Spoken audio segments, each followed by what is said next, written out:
सहनावतु सहनौ भुनक्तु सह वीर्यं कर्वावहै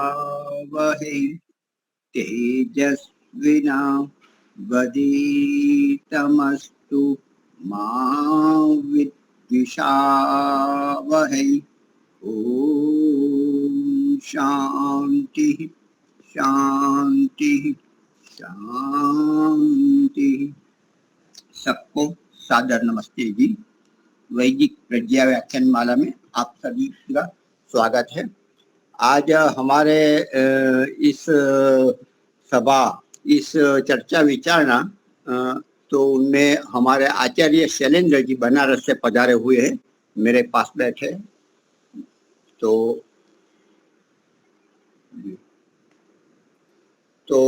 उनको अध्यक्ष स्थान में हम रखते हैं। समय उनको भी देने का पूरा प्रयास करेंगे, देना ही चाहिए 10 मिनट के लिए। तो हमारे रशीलाबेन जी के आ गए हैं, नहीं आए। तो गुप्ता जी आप ले लीजिए अभी एक भजन। नहीं, और कमला जी से दयानंद जी के ऊपर ले लीजिएगा। मेरे पास तो दूसरा भजन है, कमला हंसी जी दयानंद जी पे गा। हाँ जी, कमला जी लीजिए। हाँ जी हाँ जी, एक ऋषि के ऊपर भजन है। ओम ओम। देव दयानंद तुझे धन धन धन, तेरी दया का उदारता ने जीत लिया मन। गुरुदेव दयानंद तुझे धन धन धन, तेरी दया व उदारता ने जीत लिया मन। कैसा जादू किया तूने, भर मिट दिया तूने। कैसा जादू किया तूने, भरम मिट दिया तूने। गुरुदेव दयानंद तुझे धन धन धन, गुरुदेव दयानंद तुझे धन धन धन। जब से पढ़ा है हमने सत्यार्थ प्रकाश को, जब से पढ़ा है हमने सत्यार्थ प्रकाश को, तब से ही भूल बैठे अंधविश्वास को। तब से ही भूल बैठे अंधविश्वास को, दूर हुए सब विघन हो, दूर हुए सब विघन। तुझे धन धन धन, तेरी दया का उदारता ने जीत लिया मन। गुरुदेव दयानंद तुझे धन धन धन, गुरुदेव दयानंद तुझे धन धन धन।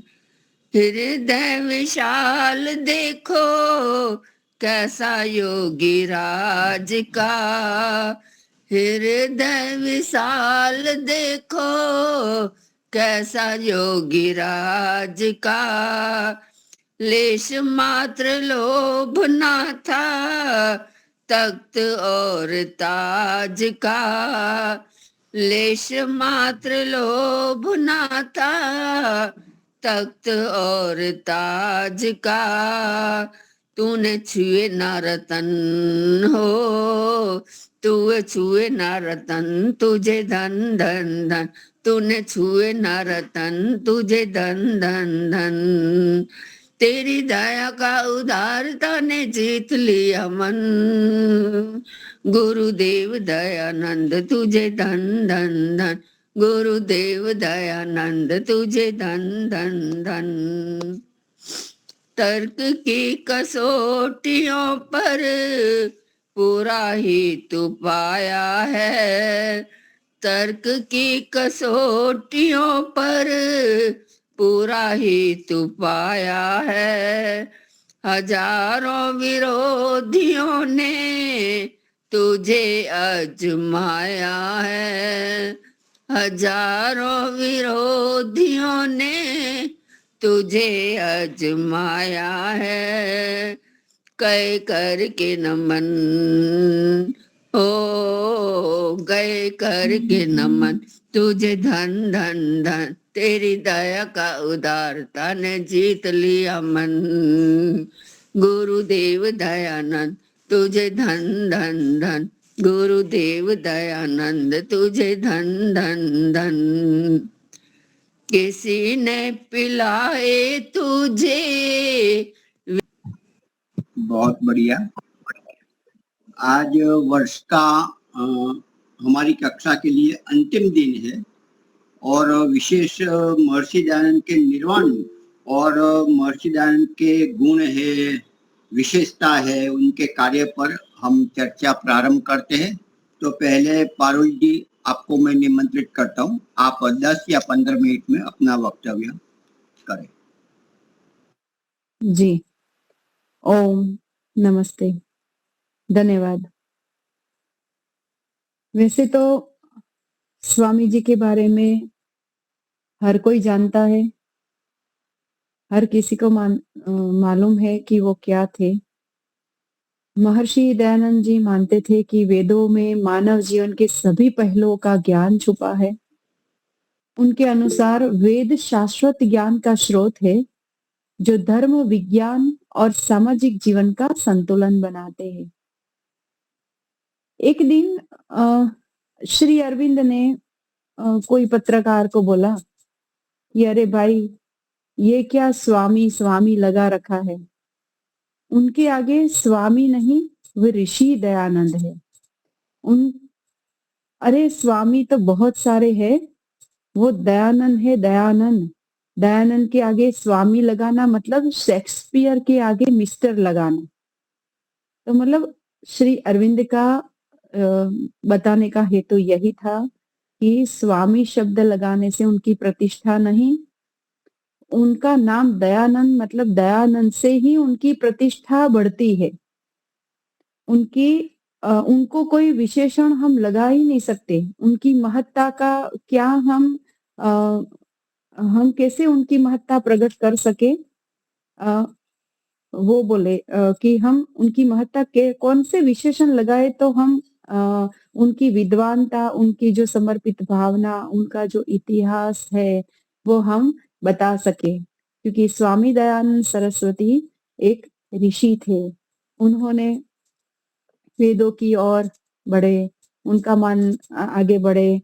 उनका मानना था कि वेदों का ज्ञान सभी के लिए सुलभ होना चाहिए, केवल एक वर्ग तक सीमित नहीं होना चाहिए।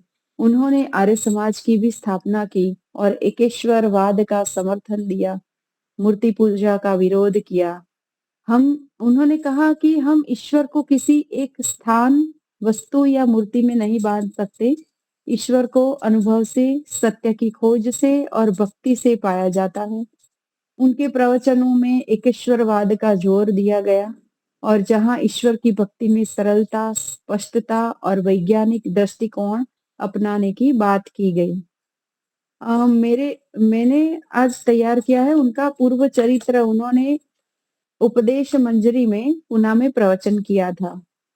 तो तब 4 अगस्त रात को 8 बजे पुणे में उन्होंने एक प्रवचन किया था और शुरुआत की थी एक श्लोक के साथ, ओम भद्रम कर्णेभिः शृणुयाम देवाः, भद्रम पश्येमाक्षभिर्यजत्राः, स्थिरैरङ्गैस्तुष्टुवांसस्तनूभिः, व्यशेमहि देवहितं यदायुः। स्वामी जी ने ये ऋचा बोलकर उन्होंने बताया कि मुझे किसी ने सवाल किया था कि आप ब्राह्मण हो, तो कैसे ब्राह्मण हो? आप प्रूव करके बताएं। आप अपनी ब्राह्मण होने का कुछ बताए, कैसे आपके सगा संबंधी जो भी कोई मित्र है वो आपकी पहचान दे पाते हैं कि नहीं, वो बताए। हम आपको कैसे ब्राह्मण माने? तो बोले कि मैं जिन लोगों को छोड़कर समाज सेवा के लिए निकल पड़ा हूँ, कोई ज्ञान के लिए निकल पड़ा हूँ, अब उन लोगों को मैं पूछने जाऊं तो फिर से वो लोग मुझे बांध देंगे। मुझे मेरी ब्राह्मण होने का कोई भी प्रूफ नहीं देना है। उन्होंने ऐसे बताया था कि मैं औदिच्य ब्राह्मण हूँ और वो सामवेदी होते हैं, पर मैंने शुक्ल यजुर्वेद पढ़ा है। मेरे घर पे जब मेरे पिताजी मूर्ति पूजा करते थे, शिवपंथी थे, शिव पूजा करते थे। एक दिन मुझे बताया कि आज आपको उपवास रखना है और मैंने उपवास भी रख लिया और शिव के मंदिर में ले गए। बोले कि यहाँ पर बैठ के आपको शिव का अध्याय करना है, शिव की उपासना करनी है, पूजा करनी है। चारों प्रहर की पूजा करोगे तो शिव आपको प्रसन्न होंगे।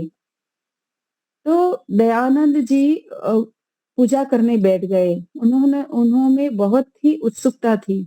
उन्होंने देखा कि मुझे तो भगवान को ही प्रसन्न करना है, ईश्वर को प्राप्त करना है, तो चलो मैं उपवास कर लूं और प्रार्थना पूजा चारों प्रहर की करूं, तो मुझे शिव जी प्रसन्न हो जाएंगे, मुझे ईश्वर प्राप्त होंगे। तो सारे लोग 1 प्रहर, 2 प्रहर, तीसरे प्रहर तक आए तो सब लोग पूजा करते-करते ही सोते गए।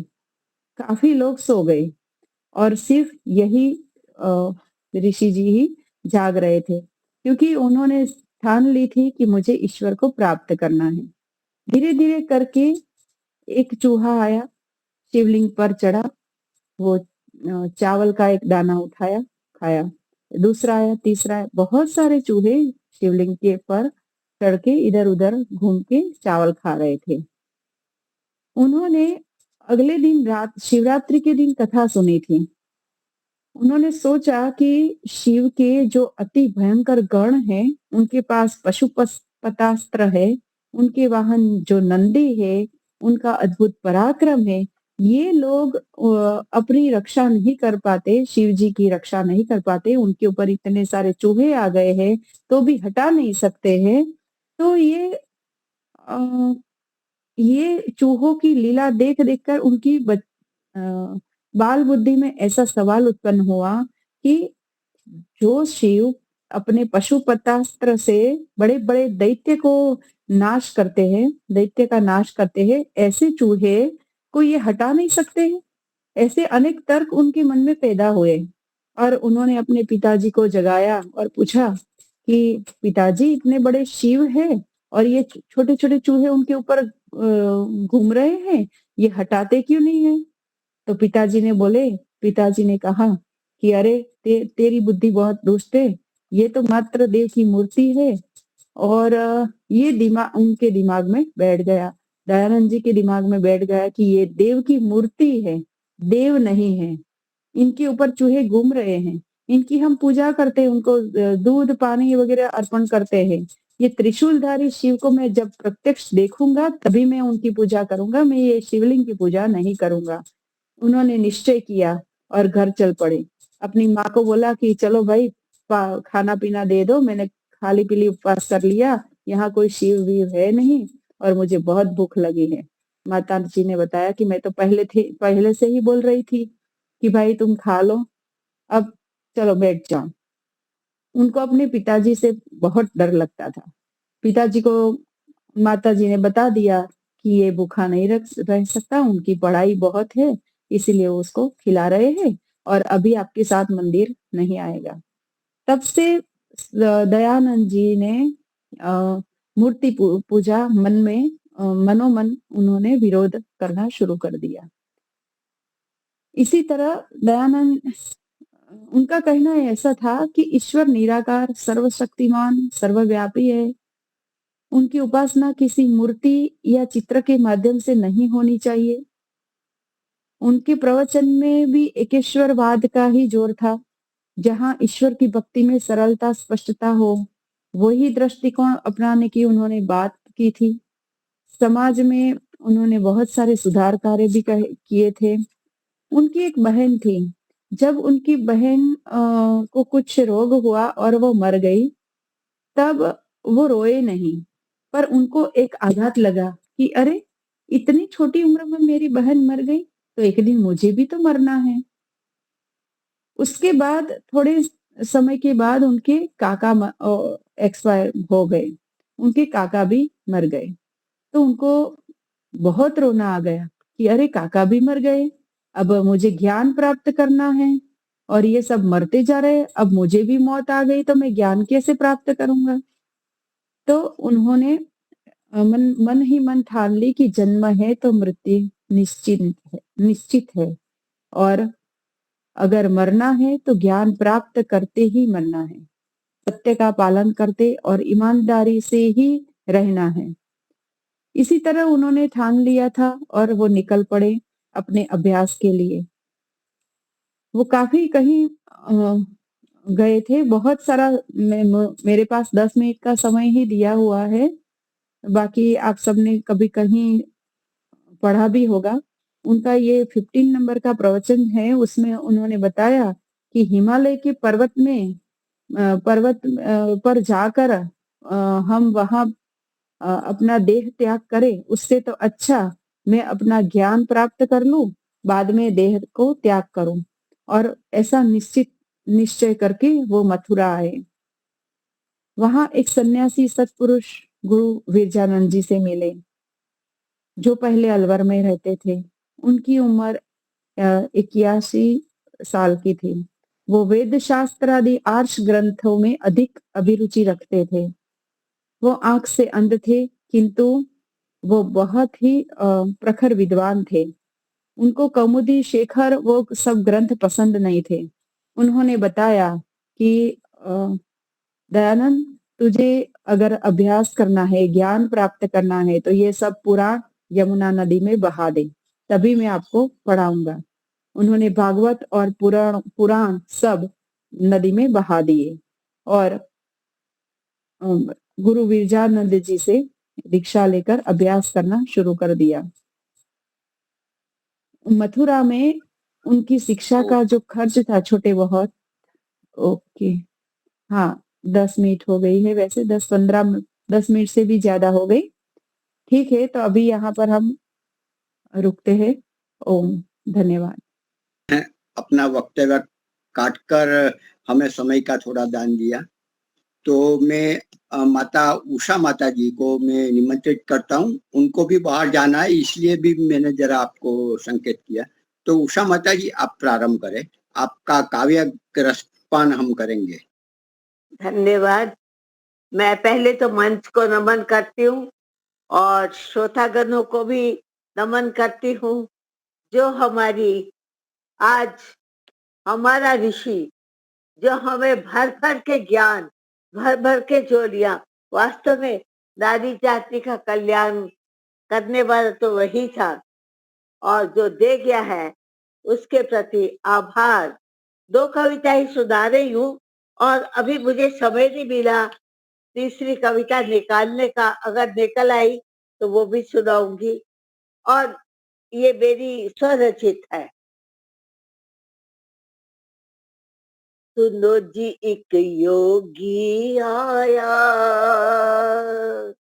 सुनो जी एक योगी आया, सुनो जी एक योगी आया, सुनो जी एक योगी आया।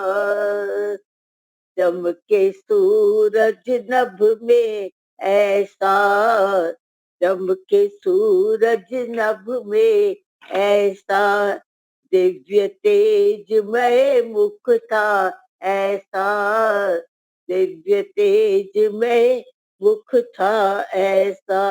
लंबी चौड़ी काया, लंबी चौड़ी काया, सुनो जी एक योगी आया, सुनो जी एक योगी आया, सुनो जी एक योगी आया, सुनो जी एक योगी आया। वेदों को ही सत्य बताता, शास्त्रार्थ में सबको हराता, वेदों को ही सत्य बताता, शास्त्रार्थ में सबको हराता। ढोंगी मार भगाया, ढोंगी मार भगाया, सुनो जी एक योगी आया, सुनो जी एक योगी आया। योगी आया, योगी आया, योगी आया, योगी आया, ऋषि दयानंद आया, ऋषि दयानंद आया। संध्या और हवन सिख लावे, संध्या और हवन सिखलावे, बिछड़ों को वो गले लगावे, बिछड़ों को वो गले लगावे। घर घर वेद पहुंचाया, घर घर वेद पहुंचाया। सुनो जी एक योगी आया, सुनो जी एक योगी आया, योगी आया, योगी आया, देव दयानंद आया, योगी आया। जाति पाति को झूठ बताता, जाति पाति को झूठ बताता, छुआछूत को दूर भगाता, छुआछूत को दूर भगाता। सबको प्रेम सिखाया, सबको प्रेम सिखाया। सुनो जी एक योगी आया, सुनो जी एक योगी आया, योगी आया, योगी आया, देव दयानंद आया, लंबी चौड़ी काया। सुनो जी एक योगी आया, सुनो जी एक योगी आया। नारी को है देवी बताता, नारी को है देवी बताता, उसके दुखों को दूर मिटाता, उसके दुखों को दूर मिटाता। नारी से वेद पढ़ाया, नारी से वेद पढ़ाया। सुनो जी एक योगी आया, सुनो जी एक योगी आया, योगी आया, योगी आया, देव दयानंद आया, देव दयानंद आया। चमके सूरज नभ में ऐसा, चमके सूरज नभ में ऐसा, दिव्य तेज में मुख है ऐसा, लंबी चौड़ी काया, लंबी चौड़ी काया। सुनो जी एक योगी आया, सुनो जी एक योगी आया, योगी आया, योगी आया, योगी आया, योगी आया, देव दयानंद आया, देव दयानंद आया। देश प्रेम की बात सिखाता, उससे ही है सब सुख आता। ऋषि ने साफ साफ स्वतंत्रता का जो नारा बिगुल जो बजाया था सबके हृदय में, तो ऋषि पहला व्यक्ति था जिसने स्वराष्ट्र की कल्पना की थी, जिसने स्वराज्य का हमें आर्यभी विनय में मंत्रों में उन्होंने कहा कि अपने राज्य जैसा कुछ भी नहीं है। देश प्रेम सिखाता, करके सत्य दिखाया। सुनो जी एक योगी आया, सुनो जी एक योगी आया। कहता प्रभु अवतार न लेता, कहता प्रभु अवतार न लेता, जन्म लिए बिन सब कर लेता, जन्म लिए बिन सब कर लेता, सब जग उसकी माया, सब जग उसकी माया, एक योगी आया, सुनो जी एक योगी आया, योगी आया, योगी आया, योगी आया, योगी आया, देव दयानंद आया, करके सत्य दिखाया, योगी आया। आपने कविता को सुना, आपका धन्यवाद, हृदय से धन्यवाद। और अभी मैं दूसरी रचना भी सुनाती हूँ।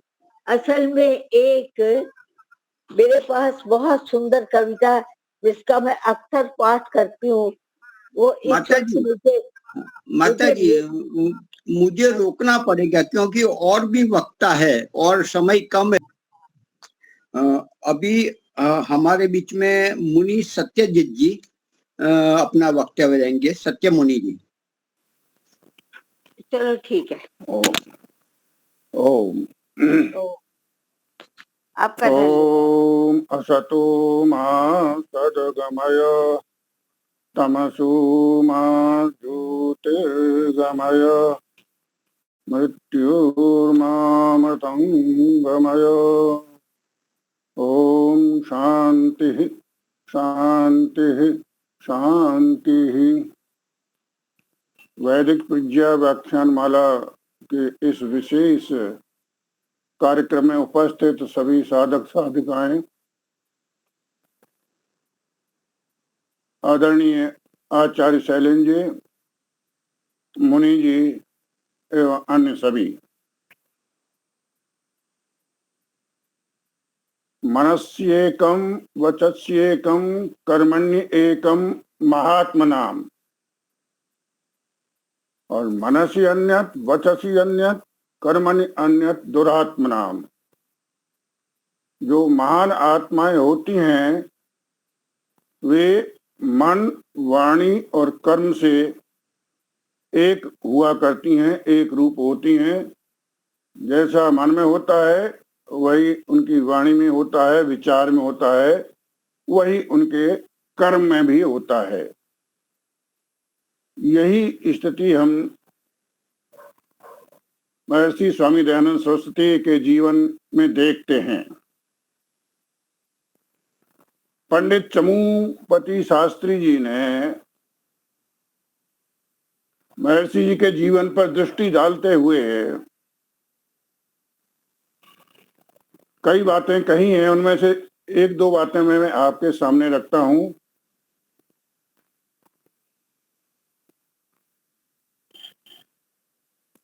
महर्षि जी जब शाहपुरा से, राजस्थान से में शाहपुरा एक छोटा सा राज्य हुआ करता था, शाहपुरा से जोधपुर जा रहे थे महाराज जोधपुर के बुलावे पर।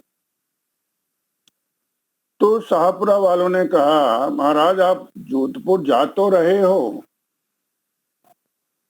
किंतु मारवाड़ के लोग, जोधपुर मारवाड़ का आता है और इधर शाहपुरा मेवाड़ में आता है, तो मारवाड़ के लोग बड़े निष्ठुर और क्रूर हुआ करते हैं। आप वहां न जाएं तो अच्छा है। तो महाराज का यानी स्वामी जी का क्या जवाब था वो सुनने लायक है कि आप जो कह रहे हो बात सत्य है, किंतु जो लोग मन के मैले होते हैं या दुष्ट विचारों वाले होते हैं, ऐसे लोगों पर उतने ही कठोरता के साथ प्रहार किया जाता है, उतना ही जोर से कुल्हाड़ा मारा जाता है। तो मैं वहां जाऊंगा अवश्य, उनका बुलावा है और वे जोधपुर गए भी। जोधपुर में महाराज जोधपुर नरेश ने उनकी खूब आवभगत की, स्वागत सत्कार किया। एक दिन उन्होंने स्वामी जी को अपने राजमहल में प्रवचन के लिए बुलाया। वो अपने बग्गी के साथ उनको बुलाते थे, किंतु स्वामी जी को सूझा कि आज मैं स्वयं ही चलता हूं, थोड़ा पहले चल दिए। और अचानक वो राजमहल में पहुंच गए। तो जिस समय वह पहुंचे, राजा साहब हड़बड़ा गए। उनको देख करके उनके पास जो एक वेश्या बैठी थी, उसको देख करके तिलमिला गए स्वामी जी और कहने लगे। और स्वामी जी ने देख लिया कि महाराज उनको देखते हुए ही राजा ने उस वेश्या को पालकी में बैठा करके और अपने हाथ से उनको विदा किया। जब छोड़ के आए वापस, तो कहा कि राजाओं के यहाँ कुतियाओं का क्या काम है। इस तरीके से उन्होंने शब्द कहे। ये बात उस वेश्या ने, नन्ही जान जिसका नाम था, सुन ली और उसने एक षड्यंत्र रचा। महाराज के जो रसोइया था, जिसका नाम कोई धौड़, ब्राह्मण धौड़ मिश्र कहता है, कोई बताते हैं जगन्नाथ नाम का रसोइया था, उसको स्वामी जी रात को दूध पिया करते थे। उसमें कांच का शीशा बना करके पिला दिया और स्वामी जी की मृत्यु 29 सितंबर सन 1883 को हो गई। 29 सितंबर 1883 को उनको जहर दिया गया रात्रि के समय। और उसके बाद दिवाली के दिन स्वामी जी का खूब इलाज हुआ। आबू भी गए, आबू से फिर अजमेर आए, वहां वैद्यों ने भी इलाज किया, किंतु वहां भी बताते हैं कि षड्यंत्र था उनके साथ में, और वैद्य वगैरह सब उस षड्यंत्र में शामिल थे और उनकी दीपावली के दिन मृत्यु हो गई। तो इस तरीके से उनका देहावसान हुआ और वे संसार छोड़ के स्वेच्छा से इच्छा मृत्यु ले करके हमारे बीच से विदा हो गए। तो सबसे पहले मैं उनके प्रति अपनी श्रद्धांजलि अर्पित करता हूँ, पुष्पांजलि अर्पित करता हूँ। महर्षि दयानंद के जो विचार थे, उनमें जो 2 विचार मुझे बहुत अच्छे पसंद आए कि हमारे देश की जनता है वो बहुत ही सीधी, सरल और अंधविश्वास वाली है। इस अंधविश्वास वाली जनता को, भोले वाले लोगों को किस तरीके से हम सही रास्ते पर ला सकते हैं, उनमें सबसे पहले तो उन्होंने जो नारा दिया, वेदों की ओर लौटो। ज्ञान विज्ञान के माध्यम से शिक्षा का प्रचार प्रसार करके हम उनको सही रास्ते पर ला सकते हैं और जो अंधविश्वासों में बटे हुए हैं लोग तरह तरह से, वहां से दूर हटा सकते हैं। तो इस तरीके से स्वामी जी ने अंधविश्वास को दूर करने का प्रयास किया, वेदों की ओर लौटने का नारा दिया। और स्वामी जी ने एक जगह कहा है कि मूर्ति पूजा सीढ़ी नहीं, वैकुंठ जाने की सीढ़ी नहीं है, अपितु एक बड़ी खाई है जिसमें गिर करके मनुष्य चकनाचूर हो जाता है। इसलिए उन्होंने अपने प्रत्येक शास्त्रार्थ में प्राय मूर्ति पूजा का खंडन किया है, जिसमें 1-2 घटना मैं आपके सामने रखता हूं। पहला शास्त्रार्थ उन्होंने हीरा वल्लभ पंडित के साथ किया और पंडित जी बड़े उत्साह के साथ शास्त्रार्थ करने आए। संस्कृत में शास्त्रार्थ हुआ और यह था कि मैं स्वामी दयानंद सरस्वती को मूर्ति को भोग लगवा करके ही रहूंगा। जब शास्त्रार्थ हुआ, स्वामी जी का पक्ष सुना गया, तो वो जो उनके पास अपने ठाकुर जी थे, भगवान जिसको मानता था वो हीरा वल्लभ, उन मूर्ति को वह हीरा वल्लभ नामक पंडित गंगा जी में बहा आया और मुक्त कंठ से स्वामी जी की प्रशंसा की। एक तो घटना ये। दूसरी घटना जो होती है वो उस घटना में वे जब अनूप शहर के अंतर्गत मूर्ति पूजा का खंडन कर रहे होते हैं, तो वहां पर लोगों ने उनको पान में विष मिला करके खिलाना चाहा। वो विष पान उन्होंने खा लिया और स्वामी जी को पता लग गया। उनके प्रवचन सुनने के लिए वहां के तहसीलदार जो मुसलमान थे, उनका नाम था सैयद मोहम्मद, वो भी आया करते थे, स्वामी जी के परम भक्त थे। उस तहसीलदार को पता चला कि स्वामी जी को विष दिया गया है और अमुक व्यक्ति ने विष दिया है पान के अंदर, तो उन्होंने उस व्यक्ति को पकड़वा लिया और उसमें जेल में अपने यहाँ तहसील में बंद कर दिया। ये बात स्वामी जी को पता लगी। एक दिन बाद तो स्वामी जी ने, जब वो तहसीलदार उनके सामने आया और कहा कि मैं लोगों को पकड़वाने नहीं आया हूँ, जेल कराने नहीं आया हूँ, मैं तो बंधन से छुड़ाने आया हूँ। ये जो आपने इसको पकड़ रखा है, इसको यहाँ से छोड़ दो। इस तरीके से स्वामी जी ने उसको जेल से छुड़ा दिया। तो इस प्रकार से उनकी ये दयालु प्रकृति थी, किसी को कष्ट देना वो नहीं चाहते थे। तो ये एक दो घटना मैंने आपके सामने रखी हैं। अब मैं बात करता हूँ उनकी ज्ञान परंपरा की। वे भारतीय ज्ञान परंपरा के पोषक थे और वे एक ऐसे शिक्षा शास्त्री के रूप में हमारे सामने आते हैं जो कि प्राचीन ज्ञान परंपरा को भी बनाए रखना चाहते थे और नवीन ज्ञान को भी अपने से अपने आने वाली पीढ़ी को जोड़ देना चाहते थे। महर्षि जी के निर्देश में संसार का परमाणु से लेकर के और परमात्मा तक का समग्र ज्ञान विज्ञान से समाहित है, ऐसा वो मानते थे। ज्ञान विज्ञान की शिक्षा के साथ साथ स्वामी जी अपने वैदिक शास्त्रों की शिक्षा भी देना चाहते थे। महर्षि जी ने ज्ञान विज्ञान के प्रचार प्रसार के लिए बहुत सारी चेष्टाएं की, प्रयास किए और आर्य समाज जैसी संस्था स्थापित की।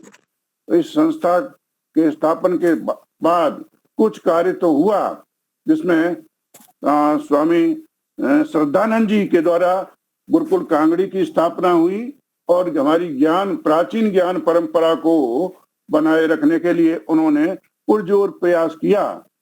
किंतु कुछ वर्षों के बाद, यानी आजकल वहां भी सुना जाता है कि राजनीति प्रवेश कर गई है और वो जो ज्ञान परंपरा जो स्वामी जी जो चाहते थे वैसी वहां नहीं पनप रही है। ये हमारा दुर्भाग्य है। तो इन सब प्राचीन और नवीन ज्ञान परंपराओं के साथ वो आगे इस समाज को बढ़ाना चाहते थे। उसमें तीन बातें बड़े पहचान की हैं, अंतर की हैं। प्राचीन ज्ञान परंपरा में शिक्षा और नैतिक संस्कारों को वो बढ़ावा देना चाहते थे, चलना चाहते थे। नैतिकता के साथ साथ बालक बालिकाओं को अलग अलग शिक्षा देना चाहते थे। आजकल को एजुकेशन की बात हो रही है, तो ये इसके पोषक नहीं थे।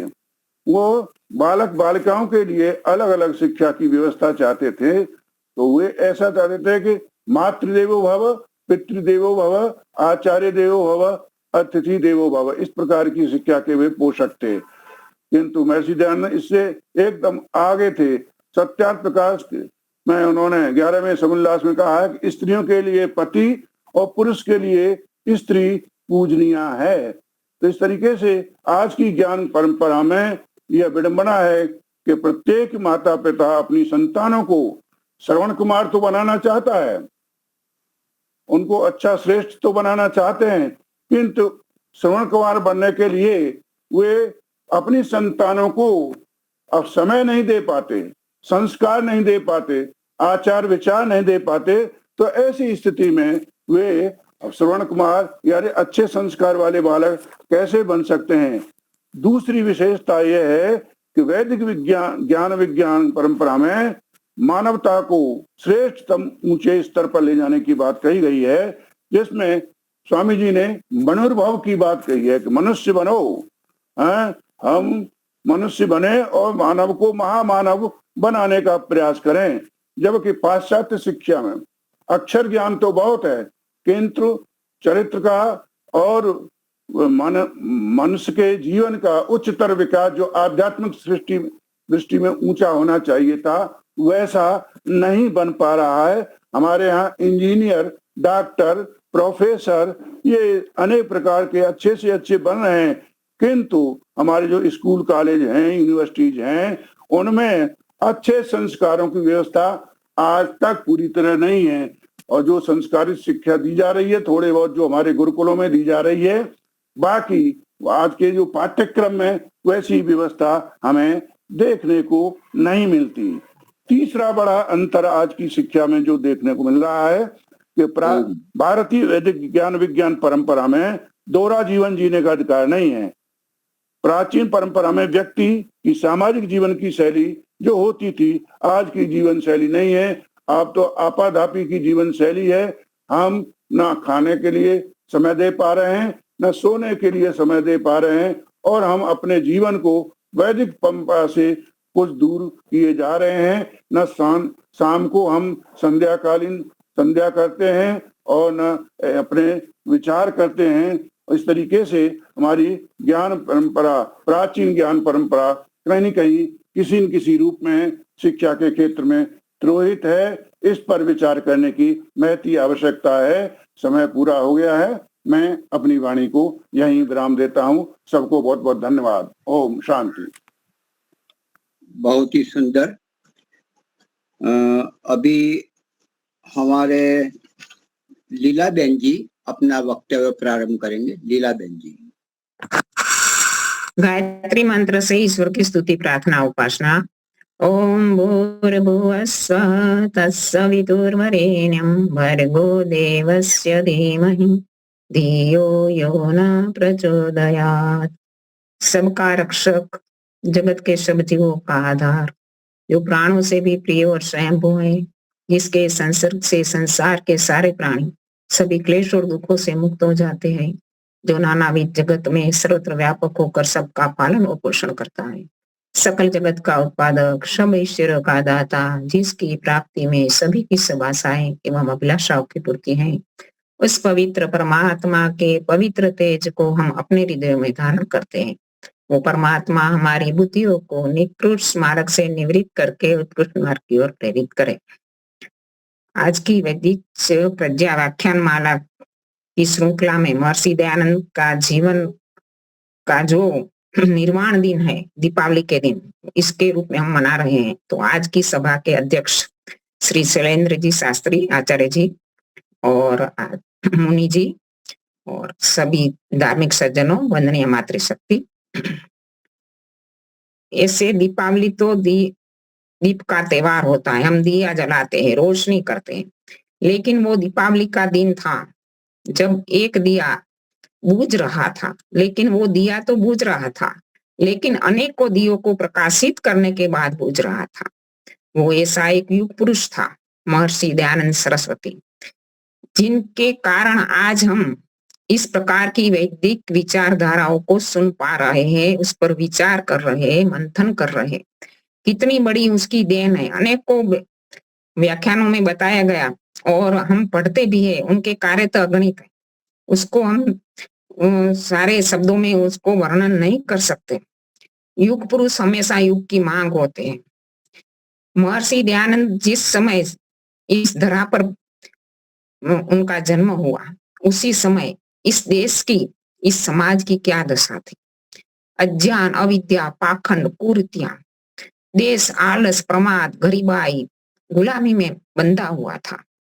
और सबसे करुणामय बात ये थी कि गुलामी थी, गरीबाई थी, अज्ञान था, पाखंड था, अंधविश्वास था, फिर भी लोगों को वो बातें अखरती नहीं थी, चुभती नहीं थी, गुलामी चुभती नहीं थी। और गुलामी के कारण को लोग सोच भी नहीं सकते थे कि हम कभी आजाद हो पाएंगे। गुलामी उसकी रग रग में व्याप गई थी, अंधश्रद्धा, अंधविश्वास उसकी रग रग में फैल गया था, उसमें से बाहर निकलना ही नहीं चाहते थे। उसी समय सुधारक का कार्य कितना महत्वपूर्ण हो जाता है। महर्षि दयानंद ने गुरु विरजानंद के द्वार से, जो गुरु विरजानंद ने उन्होंने दक्षिणा मांगी थी कि सारा भारतवर्ष गहरी नींद में सोया हुआ है, वो उस गहरी नींद में, अज्ञान अविद्या रूपी गहरी नींद में ते सोए हुए भारत देश को तुझे जगाना है। और मेरे द्वारा तुझे जो भी प्राप्त हुआ है आर्ष ज्ञान, वो आर्ष ज्ञान का प्रकाश इस धरा पर फैलाना बहुत बड़ा दायित्व था। महर्षि दयानंद ने जब हरिद्वार में मेले में पहले शुरुआत में उनका प्रारंभिक काल में पाखंड खंडिनी पताका लहराई, उसी समय उन्होंने देखा कि हजारों लोग जो देश, सारे देश ने कई प्रांतों से कुंभ के मेले में आए हुए और अनेकों साधुओं का वहां भीड़ भाड़ है, लेकिन सबके आगे सब किस प्रकार से किस राह पर जा रहे हैं। उनको लगा कि ये कार्य तो बड़ा दुष्कर है, फिर भी अपना मनोबल बनाए रखा। और सुधारक की दशा तो बड़ी कठिन होती है, क्योंकि सुधारक जो होता है वो सुधारना तो चाहता है, लेकिन जिनको सुधारना चाहता है वो सुधरना नहीं चाहता। उस समय उसकी कार्य कितना कठिन हो जाता है, क्योंकि भारत देश की प्रजा इतनी लंबी तान, महर्षि दयानंद के ही शब्द है कि लंबी सोड़ तान कर सो रही थी गहरी नींद में। वो मेरी खंडन मंडन की कड़कड़ा करती ध्वनि को भी सुनकर जग जाए तो मैं परमात्मा का, परमेश्वर का धन्यवाद करूंगा। तो लोग कहते हैं कि महर्षि दयानंद ने कठोर शब्दों का प्रयोग किया। सुधारक की वाणी कठोर होती है, लेकिन उसके हृदय में करुणा होती है। करुणामय हृदय था महर्षि का। देश की दुर्दशा देखकर वो सो नहीं पाते थे।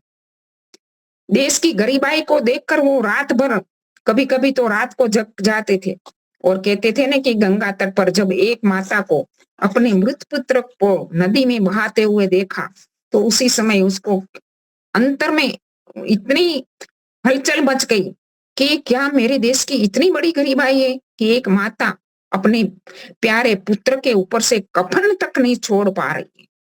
गरीबाई की हद थी। तो उसी समय कवि ने ठीक ही लिखा था कि एक हुंक सी दिल में उठती थी, दर्द जिगर में होता था, वो रात कर उठकर रोता था जब सारा आलम सोता था। किसी को इस गरीबाई का, इस गुलामी का, इस अंधश्रद्धा में पड़ी समाज की कोई चिंता ही नहीं थी। तो सुधारक ऐसा होता है। तो वो महर्षि दयानंद ने कहते हैं कि जो सुधारक का कार्य था बड़ा कठिन था। लेकिन जैसे कोई व्यक्ति के घर में चोर डाकू आ गए हैं, वो लूट रहे हैं, वो घर वाले गहरी नींद में सो रहे हैं, उसको पता भी नहीं है कि चोर अपना माल सामान लूट कर ले जा रहे हैं। उसी समय जो उसके हितेच्छु होते हैं, उसके भाई बंधु होते हैं, उनको यदि पता चल जाए तो वो उसको जगाना चाहते हैं। लेकिन गहरी नींद में सोए हुए लोगों को नींद अच्छी लगती है, वो उससे उठना नहीं चाहते, उनको गाली गलौज करते हैं, कटु शब्द कहते हैं। लेकिन जो सच्चा हितैषी होता है वो उनको जगाए बिना नहीं रहता। इसी प्रकार भारत देश के लोग गहरी नींद में सो रहे थे और विदेशी लुटेरे, यवनों ने का राज्य 800 साल चला और अभी अंग्रेजों का राज्य था। अंग्रेज विदेशी भारत देश को लूट लूट कर अपने देश को भर रहे थे और यहाँ की प्रजा को इस्लाम और ईसाईयत में परिवर्तित कर रहे थे। इन सारी दशा को देखकर वो सो नहीं पाते थे और उन्होंने जो भी अपने से हो सका लोगों को जगाने का प्रयास किया, क्योंकि ब्राह्मणवाद की चुगल में ऐसे फंसे हुए थे लोग कि उनमें से जो रूढ़ियों से चली आती थी परंपराएं, उनमें से निकलना नहीं चाहते थे। सुधारक की दशा ऐसी होती है कि उनको इसमें से निकालना चाहते हैं, और वो जिन लोगों को निकालना चाहते हैं वो निकलना नहीं चाहते थे। महर्षि दयानंद के खुद के सपना कि भाई मेरा काम तो ऐसा है कि इसके बदले में मुझे मिलता क्या है, मेरा कुछ अपना स्वार्थ नहीं है इसके पीछे, मैं तो स्वदेश का हित चाहता हूँ, और मुझे तो इसके बदले में कटु शब्द मिलते हैं, पत्थर मिलते हैं, मेरे ऊपर गाली गलौज होता है, और यहाँ तक कि विष भी दिया जाता है, फिर भी मेरे हृदय के अंदर जो बंधु वात्सल्य का भाव है वो मुझे एक काम करने से नहीं रोक पा रहा। तो इसी प्रकार एक सुधारक के रूप में महर्षि दयानंद ने जो कार्य किए वो बहुत ही, आज के समय में जो भी हम करना चाहते तो भी नहीं कर पाते, लेकिन उसी समय तो कोई सुधारक था ही नहीं दूसरा के सिवा कि जो सुधारना चाहता हूँ समाज को, वो अकेले थे। किसी कवि ने कहा है ना कि कोई ना था उनके साथ, ना कोई चेली ना कोई चेला। तो ऐसे ऋषि दयानंद के सुधारक का कार्य एक बहुत ही महत्वपूर्ण कार्य था, क्योंकि स्त्रियों की, माताओं की दशा को देखकर भी वो होते थे कि चूल्हा चौका करना, संतानों को पैदा करना, जो देश की संतानों का निर्माण करने वाली माता की यही दशा है, तो देश का निर्माण कैसे हो पाएगा। तो इसीलिए उन्होंने समाज के सामने बहुत ही सारी बातें रखी। इसमें ये सारे कार्य तो उनके बहुत ही, हम स्त्री शिक्षा के विषय में उन्होंने जो पहल की, और कहा कि जैसे परम पिता परमात्मा ने कहा है कि यथे माँ वाचन कल्याणी माँ वदानी ब्रह्मराजन्य आदि जो मंत्र था वो सबके सामने उद्धृत किया कि जैसे परम पिता परमात्मा अपनी कल्याणमयी वाणी वेद को संसार का कल्याण करने का उपदेश दे रहे हैं, इसी प्रकार हम मनुष्य को भी एक उपदेश दिया गया है कि हे मनुष्य, तुम मेरी कल्याणी वाणी का ब्राह्मणों के लिए, क्षत्रियों के लिए, वैश्यों के लिए, स्त्रियों के लिए, शूद्रों के लिए, अति शूद्रों के लिए उपदेश करो।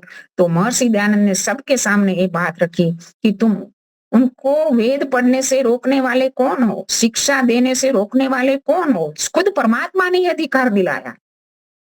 तो महर्षि दयानंद की जो वेदों का प्रमाण देकर, वेदों के मंत्र को उद्भुत करके संसार के सामने रखा, और महर्षि दयानंद का एक अद्भुत कार्य वेद का भाष्य करना। सुधारक का कार्य तो था ही, वेदों का भाष्य करना एक अद्भुत कार्य था। किसी लेखक ने ठीक ही लिखा है कि सदियों से जो वेदों के द्वार बंद थे, वो द्वार एक ब्राह्मण ने जन समाज के लिए खोल दिए। एक बहुत बड़ा दिन था कि महर्षि दयानंद ने संसार के सामने एक चौंकानेरा सत्य रखा, क्योंकि उस समय सारे पाश्चात्य विद्वान, यहाँ तक कि कई हिंदू शिक्षाविद भी कहते थे कि वेद तो कुछ भी नहीं है, गडरिये के गीत है, अनर्गल प्रलाप है, वेदों में कुछ तथ्य वाली बातें ही नहीं है। उसी समय महर्षि दयानंद ने गहन अध्ययन करके संसार के सामने एक चौंकानेरा सत्य रखा कि वेद सब सत्य विद्याओं की पुस्तक है, और वेद का पढ़ना पढ़ाना और सुनना सुनाना सब आर्यों का परम धर्म है। धर्म ही नहीं परम धर्म बनाया, और सत्य विद्याओं की पुस्तक है। और यहाँ तक कह दिया कि आर्ष ग्रंथों का पढ़ना ऐसा है कि समुद्र में गोता लगाना और बहुमूल्य मोतियों का पाना, और अनार्ष ग्रंथों का पढ़ना ऐसा है कि पहाड़ को खोदना और कौड़ी को पाना। ऐसी घोषणा कोई ऐसे ही नहीं कर सकता। महर्षि दयानंद ने अनेकों ग्रंथों का, हजारों, लगभग 3000 से ऊपर ग्रंथों का अध्ययन करके ये चौंकानेरा सत्य समाज के सामने रखा था। और वेद का पढ़ने का अधिकार जन समाज को दिलाने के लिए उन्होंने हिंदी में भाष्य करना उचित समझा था। महर्षि दयानंद की इच्छा थी कि यदि मेरे भाष्य पूरा हो जाएंगे तो संसार में सूर्य के समान प्रकाश हो जाएगा, और उस प्रकाश को बुझाने की किसी में भी हिम्मत नहीं होगी। यदि बादल आ भी गया और भानु जैसे सूर्य को ढक देता है कुछ समय के लिए बादल, तो भी वो कुछ ही समय ऐसा होता है, बाद में तो बादल हट ही जाता है। इसी प्रकार यदि कोई अविद्या का अंधकार कुछ समय के लिए आ भी गया, लेकिन वेदों का ज्ञान का प्रकाश ऐसा है कि वो कोई उसको ढक ही नहीं सकता, किसी की हिम्मत ही नहीं और प्रमाणों को अलग कर सके। तो महर्षि दयानंद का एक महत्वपूर्ण कार्य था कि उन्होंने वेद को, और महर्षि दयानंद ने बताया कि वेद में क्या नहीं है, पृथ्वी से लेकर तृण से लेकर पृथ्वी तक का समस्त ज्ञान वेदों में है। और विज्ञान में भी आज ऐसी बातें, आज का विज्ञान भी नहीं शोध पाया है, ऐसी कई बातें वेदों में है। महर्षि दयानंद ने ये संसार के सामने रखा कि सृष्टि रचना का जो भी विज्ञान है वेदों के सिवाय अन्य किसी भी धर्म ग्रंथ में उपलब्ध नहीं है। और वैदिक ईश्वरीय ज्ञान है उनका पूरा का पूरा कसौटी के साथ संसार के सामने प्रमाणों के साथ रखा। तो हमें ऐसे वेद का पढ़ना पढ़ाना और वेदों का ज्ञान जो प्राप्त हुआ है तो केवल महर्षि दयानंद की कृपा है, क्योंकि 5000 साल में कितने भी आचार्य महात्मा संतों पुरुष आए, लेकिन कोई भी ऐसा संत पुरुष महात्मा नहीं आया कि जिन्होंने वेदार्थ की सही शैली को बताया हो। क्योंकि उसी से महर्षि दयानंद की कहना था कि वेदों को हम प्राप्त भी कर लेंगे, लेकिन उनकी वेदार्थ की सही शैली को जब तक हम प्राप्त नहीं करेंगे तो वेदों को प्राप्त करने का कोई तात्पर्य नहीं, कोई अर्थ नहीं। इसलिए उसी समय सायण और मैदर आदि ने जो भाष्य किए थे वो भाष्य उन्होंने आधुनिक संस्कृत के नियम वैदिक संस्कृत के स्थान पर लगाकर भाष्य किए थे, इसलिए अर्थ का अनर्थ हो गया था। महर्षि दयानंद ने कहा कि वेदों को समझने के लिए महाभाष्य, पाणिनि, अष्टाध्यायी, निरुक्त, नुगुंटु आदि वैदिक व्याकरण को पढ़ना जरूरी है, वही उनके समझने का एकमात्र रास्ता है।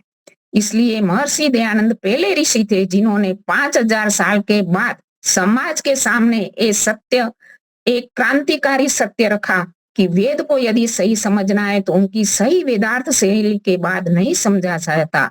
और उसी समय कि जो भी मैंने पहले भी बताया ना कि अपनी जो रूढ़िगत मान्यताएं थी, अनेकों सालों से जो परंपराएं चली आ रही थी, घिसी पिटी परंपराएं, उसको लोग छोड़ना नहीं चाहते थे, उसमें से बाहर आना नहीं चाहते थे।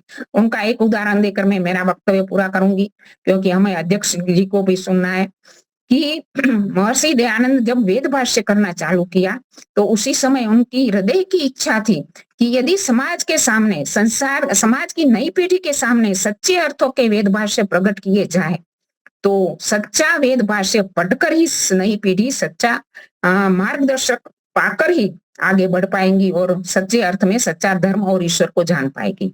इसलिए उन्होंने उसी समय पंजाब के गवर्नर को पत्र लिखा कि मेरे वेद भाष्यों को यूनिवर्सिटियों में पढ़ाया जाए। तो पंजाब के गवर्नर ने क्या किया, उन्होंने एक समिति की रचना की, एक कमेटी की रचना की। इस कमेटी में कौन थे? बनारस विश्व जो विश्वविद्यालय है ना, बनारस BSU कहते हैं, BHU, बनारस हिंदू यूनिवर्सिटी, उसके वाइस चांसलर, कुलपति, कई कॉलेजों के प्रिंसिपल, ऐसे गणमान्य शिक्षाविद लोग थे। और ऐसी समिति में, ऐसी कमेटी को ये बताया गया कि महर्षि के वेद भाष्य को देखो और वो आज की शिक्षा में उसको अभ्यास में उसको पढ़ाया जाए, उसके पाठ्यक्रम में रखा जाए या नहीं, उसका निर्णय करने के लिए। तो उन्होंने क्या निर्णय किया कि महर्षि दयानंद का वेद भाष्य परंपराओं से विरुद्ध है। तो महर्षि दयानंद का सीधा जवाब था, मेरा वेद भाष्य परंपराओं से तो विरुद्ध होगा ही, क्योंकि परंपरा ही गलत थी, लेकिन वो सत्य से विरुद्ध नहीं है। लेकिन वो सत्य को स्वीकारने के लिए ऐसे बड़े बड़े लोग भी तैयार नहीं थे। तो कितना बड़ा कठिन कार्य था कि अपने खुद को सत्य जाना तो था, लेकिन उस सत्य को समाज के लोगों को स्वीकारना, उसके अंदर बैठाना कितना कठिन कार्य था। अभी जो हीरा वल्लभ जी की बात कही, जो सत्यदेव जी ने कही, वो कितना बड़ा धर्म, बड़ा संस्कृत का विद्वान था, जो 6 दिन तक उनका शास्त्रार्थ चला, एक दिन तो 9-9 घंटे तक शास्त्रार्थ चला। कितना धुरंधर विद्वान था, लेकिन उसकी विद्वता तो थी, लेकिन उसमें एक अच्छा गुण था कि उसने सत्य, महर्षि ने जो भी बातें कही, महाभाष्य के ऐसे अकाट्य प्रमाण दिए कि उसको सुनकर वो चकित रह गया और उसने स्वीकार किया कि नहीं, महर्षि जी ने जो बात कही है वो सत्य, और अपनी सारी मूर्तियों को गंगा में प्रवाहित कर दी। तो ऐसे लोग होते तो कहाँ भी काशी का शास्त्रार्थ करना कोई महर्षि दयानंद की अपनी विद्वता दिखाने के लिए नहीं किया था। महर्षि दयानंद की हार्दिक इच्छा थी कि काशी के अंदर स्वामी विशुद्धानंद, बाल शास्त्री जैसे बड़े बड़े संस्कृत के उपदेशक है, बड़े बड़े, और काशी तो विद्वानों की नगरी थी, उपदेशकों की नगरी थी। वहां के लोग जो उपदेशक जो धर्म का प्रचार कर रहे हैं समाज में, तो वो ऐसे लोग जो यदि सत्य को जान गए तो देश को सुधरने में कोई समय नहीं रहेगा। लेकिन वो लोग अपना स्वार्थ सिद्ध करने के लिए जो परंपरा से जो चले आते थे इसमें से हटने के लिए तैयार नहीं, उनका स्वार्थ था और अपनी लोकेशन थी। इसके कारण वो लोगों ने सत्य जानते हुए भी स्वीकार नहीं किया। लेकिन सत्य तो सत्य ही होता है, आखिर सत्य प्रकाशित ही हो जाता है। वो सत्य वक्ता, सत्य प्रचारक सत्य के लिए शहीद हो गया। अपने लिए किसी वस्तु की इच्छा नहीं रखी थी, ना कोई संग्रहित किया था, ना कोई मांगा था, ना कोई मठ बनाया, ना कोई मंदिर बनाया, ना कोई आश्रम बनाया। वो तो देश की दीनहीन दशा देखकर रोया था और अपना संपूर्ण जीवन प्रेरणाओं, आदर्शों और उपकारों से भरा हुआ था। जिस किसी ने उसे देखा, सुना, पढ़ा, उसका जीवन धारा ही बदल गई। ना जाने कितने गुरुदत्त, ना जाने कितने अमीचंद श्रद्धानंद के जीवन की राह ही बदल गई। धन्य धन्य दयानंद। इति ओम शांति। बहुत बहुत ही बढ़िया। आप लोगों ने अच्छी तैयारी की है, लेकिन समय कम पड़ रहा है। मुझे भी बोलना है। अभी तो मैंने लिख ही दिया है, तो मैं लिख के रूप में करूंगा। फिर भी एक झलक, केवल एक दो पैराग्राफ फिर अपने आचार्य अध्यक्ष को सुनेंगे। 5:15 बजे पूरा करेंगे।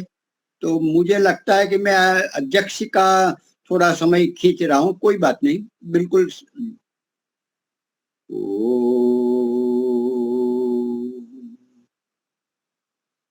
महर्षि दयानंद के गुणगान संकीर्तन सुनने वाले सब भद्र पुरुषों एवं माताएं, महर्षि दयानंद केवल धार्मिक या आध्यात्मिक पुरुष ही नहीं थे, वे उनके साथ साथ वे एक ऐतिहासिक पुरुष, युग प्रवर्तक, महान पुरुष थे।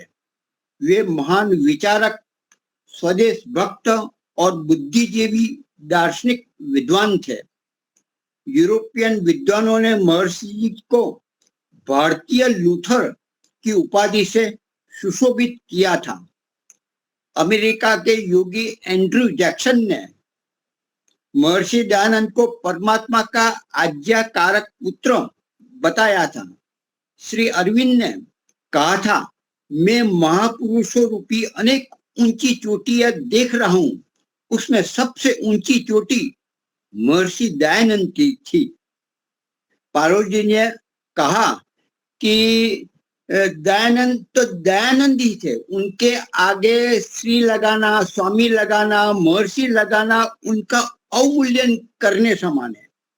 तो महर्षि दयानंद के अंदर शारीरिक, मानसिक, आत्मिक सभी प्रकार की उत्तम शक्तियां सर्वोत्तम रूप में समाहित थी। अंतिम पैरा पढ़ देता हूं। महर्षि दयानंद आर्य समाज के जन्मदाता, स्थापक अवश्य थे। उन्होंने अपने स्व विचारों के प्रचार हेतु आर्य समाज नहीं बनाया। उन्होंने अपने जीवन दरमियान समाज और राष्ट्र में अनाचार, अत्याचार, स्वतंत्रता, नारी जाति के अत्याचारों की चित्कार सुनी। पोंगा पंडितों की उन्होंने स्वार्थ लीला, रास लीला देखी।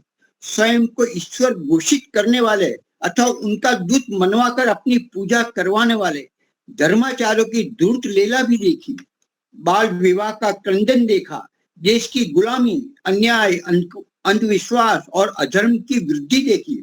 यह सब देखकर महर्षि का हृदय चूर चूर हो गया और यह सोचने के लिए वह विवश हो गए कि हे परमपिता परमेश्वर, मैं ऐसा क्या करूं जिससे मेरा देश स्वतंत्र स्वाभिमानी हो जाए।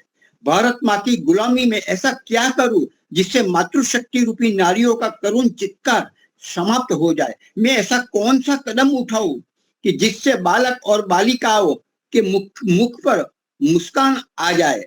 मैं ऐसा क्या करूं जिससे अधार्मिक, अमानुषी कार्यों समाप्त हो जाए और सारे जन समाज में वेद पढ़ने पढ़ाने का अधिकार पुनः प्राप्त हो जाए।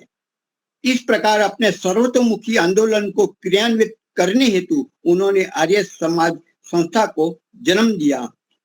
मनुर्भवा कुर्वन्तो विश्वमार्यम, पुनः वेदों की ओर लौट चले, ऐसा जयघोष करने वाले प्यारे ऋषि का बार बार हृदय पूर्वक अपना शीश में झुकाता हूँ।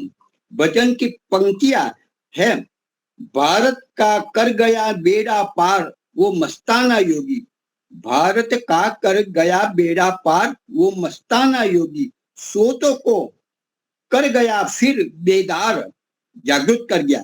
सोतों का कर गया फिर बेदार वो मस्ताना योगी, ईंट और पत्थर खाए गोली से न घबराए, घातक से कर गया अपने प्यार वो मस्ताना योगी, भारत का कर गया बेड़ा पार वो मस्ताना योगी। बहुत बहुत धन्यवाद। समय नहीं है, मैं अपने आचार्य को, अध्यक्ष महोदय को मैं अपना ये स्थान देता हूँ। अध्यक्ष महोदय,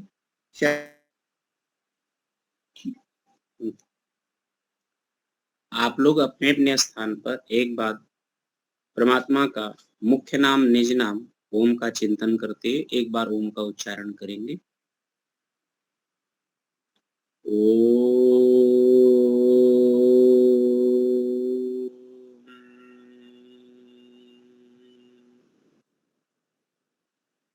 समस्त सुधीजन, श्रोतावृंद, समादरणीय वक्तावृंद, पूजनीय वंदनीय मातृशक्ति और श्रद्धेय महेंद्र मुनि जी, यह गोष्ठी महर्षि दयानंद के निर्माण से पूर्व रखा है और अभी हम सभी के चिंतन स्वाध्याय को श्रवण कर रहे थे, ध्यान पूर्वक श्रवण कर रहे थे। महर्षि जी के जीवन जन्म से लेकर निर्वाण पर्यंत मुख्य बातें वक्ताओं ने कह दी है। उसकी पुनरावृत्ति करना मैं नहीं समझता हूं कि उचित होगा।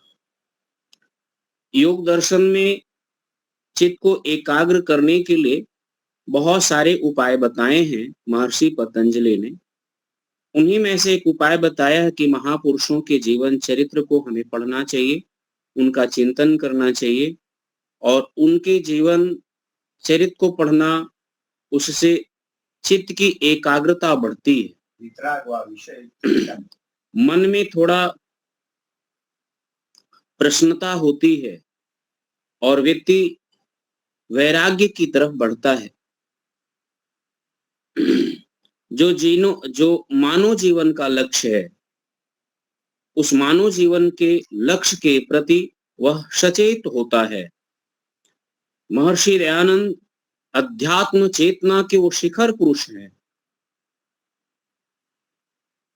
जिनकी गणना अनेकों महापुरुषों में सूर्य की भांति किया जा सकता है। अध्यात्म विद्या के, वेद विद्या के और वैदिक वांग्मय साहित्य के वो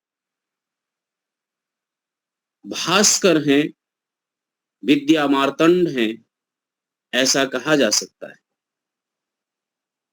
जिस कालखंड में महर्षि का इस धराधाम पर अवतरण हुआ है, वहीं से भारत का, इस देश का गुलामी से, सामाजिक बुराइयों से, अनेक कुरीतियों से मुक्ति का एक संचार हुआ है, एक क्रांति हुआ है, एक समक्रांति हुआ है।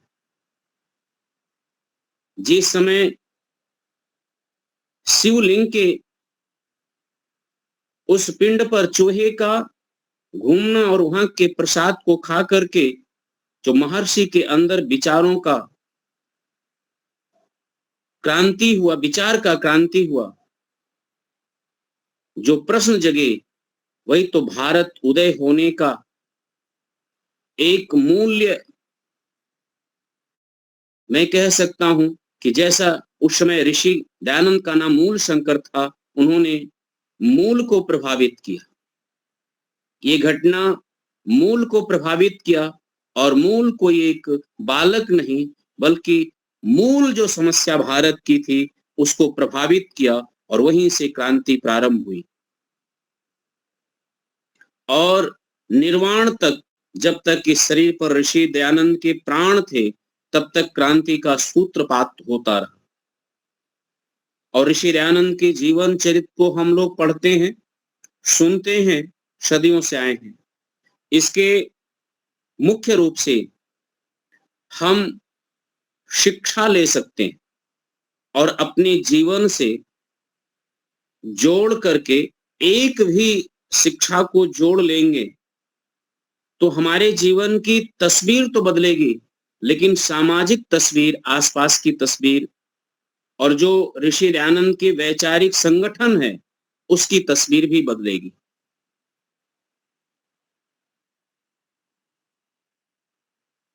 जहां महर्षि ने तर्क प्रमाण को सामने रख करके और अपने कार्य को प्रारंभ किया, वेद सर्वोच्च विद्या है, वेद स्वतः प्रमाण है। समस्त विद्याओं का जो बीज है वो वेद में है। वेद के प्रति ऋषि ने जो दृष्टि हम सबको दी है, जो वेद में विचार करने का, ज्ञान प्राप्त करने का जो दृष्टि दिया, अथवा जीवन के प्रति जो दृष्टि दिया है, और वह दृष्टि दृष्टिकोण है। महानुभावों, दृष्टि सबके पास है, लेकिन दृष्टिकोण सबका भिन्न भिन्न है। दृष्टि तो हम सबके पास है, लेकिन दृष्टिकोण हमारा भिन्न भिन्न है।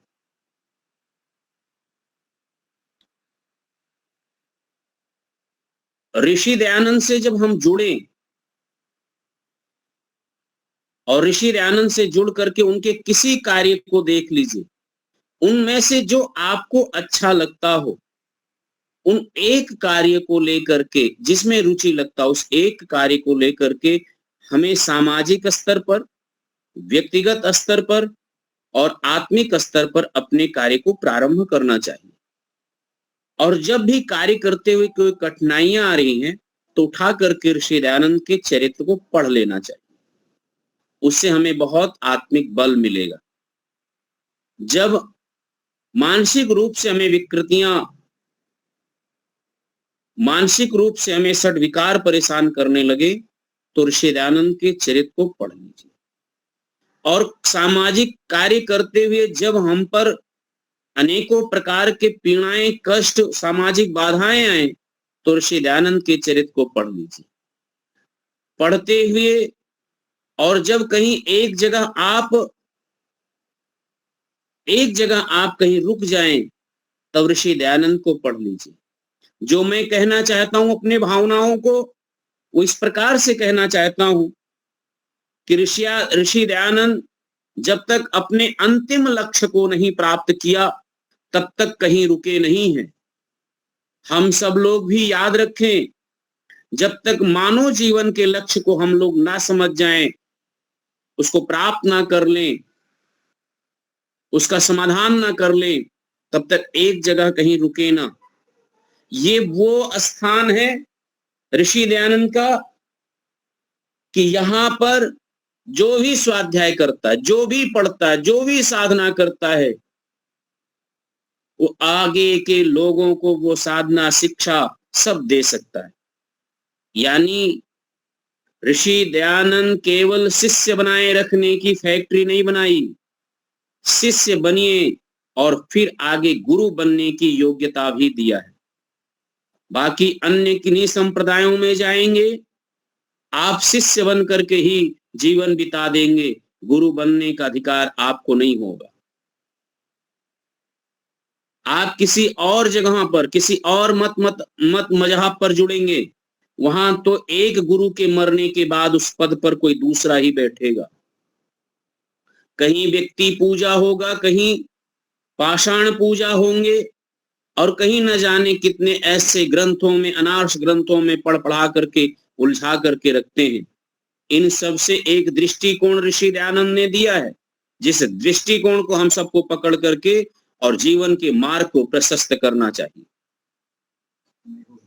समय हो गया है तो मैं ज्यादा क्या लूंगा, सबके भाव हैं, ऋषि के व्रत सभी अनुयायी हैं, हम सब लोग भी शिष्य हैं, उद्गार है निकल जाता है, पर समय की सीमा ज्यादा नहीं कह रहे कि आगे मैं बढ़ूं, पर मैं इतना कह सकता हूं कि ऋषि ने नहीं रुका है, अनेकों गुरु बनाए, अनेकों मत पंथ संप्रदायों में गए, अनेकों मठ मंदिरों में गए, उनको कहीं भी संतुष्टि नहीं हुई है और कहीं वो रुके नहीं है जब तक उनको शुद्ध स्वरूप परमात्मा का ज्ञान नहीं हुआ और योगाभ्यास नहीं किया। हम सब भी ऋषि दयानंद के अनुयायी हैं, उनमें विश्वास रखते हैं, श्रद्धा रखते हैं, और विश्वास श्रद्धा इसीलिए रखते हैं कि हम सब लोग भी इसी प्रकार से अपनी जीवन के गति को गतिमान रखें। आप सब लोगों ने सुना, उन्हें बहुत बहुत सबका धन्यवाद। ओम शम। बहुत बहुत धन्यवाद। आचार्य ने अध्यक्ष स्थान से कहा कि आज भी महर्षि दयानंद के विचार, उनके ग्रंथ, उनमें जो वैचारिक जो क्रांति दी, वो आज भी हमें यहाँ मिला रही है, आगे बढ़ा रही है, जीवन में एक ऊर्जा आज भी दे रहे हैं। तो बार बार उनको पढ़े, चिंतन करें और अपने आप को आगे बढ़ाए। तो बहुत बहुत सभी का धन्यवाद। आप सभी आए, सुना। समय भी कुछ ज्यादा हो चुका है, सबको मैंने थोड़ा मना करना पड़ा, 5-5 मिनट कम देनी पड़ी, फिर भी अच्छा लगा। ऐसे कम से कम 2 मास में एक ऐसा चर्चा विचारना अपने प्रस्तुत करने का सभी का हम कुछ न कुछ बहाने मिलते रहेंगे, करेंगे। और अंत में दीपावली की शुभकामनाएं सभी को मैं पहले से देता हूं कि आपका जीवन धर्म मार्ग पर, सत्य के मार्ग पर, न्याय के मार्ग पर, महर्षि जो हमारे संत मुनियों ने जो मार्ग प्रशस्त किया, उसी मार्ग पर चलते जाए तो हमारा कल्याण होगा। आपकी दिवाली, नया वर्ष सभी को खूब खूब शुभकामनाएं मैं देता हूं। हम पुनः मिलेंगे बुधवार को, अगले बुधवार को, लगभग 1 सप्ताह के बाद। तो खूब खूब धन्यवाद, आप सब आए। तो हमारे इलाहाबाद के शंकर जी जयघोष पे पहले अपना शांति पाठ करवाएंगे जी। बहुत ही प्रेरणा की बातें मिली और पाखंड और आडंबर वाला जिसका महर्षि दयानंद ने हम लोगों के लिए एक रास्ता दिया। पौराणिक बंधुओं ने आज भी वेद मंत्रों को, गायत्री मंत्र को पढ़ने का दरवाजा महिलाओं को बंद रखा है। जहाँ तक मैं बीच बीच में महिलाएं पूछती हैं कि पंडित जी क्या मैं गायत्री मंत्र लिख सकता हूँ, बोल सकता हूँ? आज भी ऐसी स्थिति पौराणिकों के द्वारा समाज में फैलाई जा रही है। तो शांति पाठ और जयघोष से आज की व्याख्यानमाला का समापन। ओम द्यौ शांति अंतरिक्षगम शांति पृथ्वी शांतिरापः शांतिरोषधयः शांतिर्वनस्पतयः शांतिर्विश्वे देवा शांतिर्ब्रह्म शांतिः सर्वं शांतिः शांतिरेव शांतिः सामा शांतिरेधि। ओम शांतिः शांतिः शांतिः। जय घोष। जो बोले सो अभय। सत्य